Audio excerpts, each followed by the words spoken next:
விஜய் தம்பி இவன் தான் தமிழ்நாடு தமிழருக்கு அப்படின்னு பட்டி தொட்டி எல்லாம் போய் சத்தம் போட்டு கத்துறது. தமிழருக்கு கொடுத்துட்டா நம்ம எங்கே போய் மலையை வெட்டுறது? ஒரு மாநிலத்திலையும் வெட்ட விட மாட்டாங்க, உடைக்க விட மாட்டாங்க. நம்ம எங்கே போய் தீழ்றது?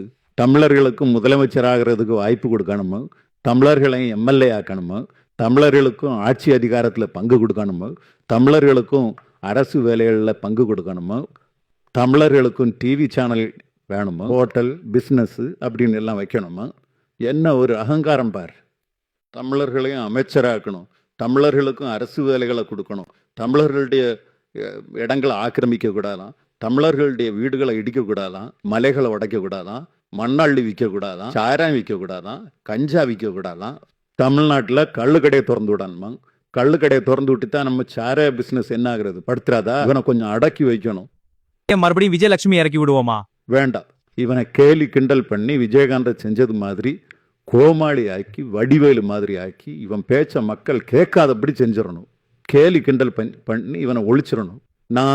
நான் செஞ்சதே நீ ஃபாலோ பண்ணு, என்னுடைய டெக்னாலஜி நீ ஃபாலோ பண்ணு. எப்படி? ஆமக்கறி, அரிசி கப்பல்,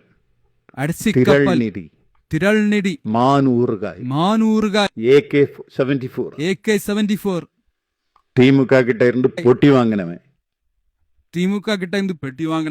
ஒரே வருஷத்துல 10 தடவை கருக்கலைப்பு செஞ்சவன். இன்னும் புதுசா நான் யோசித்து சொல்றேன் என்னென்ன சொல்லணும்னு, நீ ஃபாலோ பண்ணிக்க.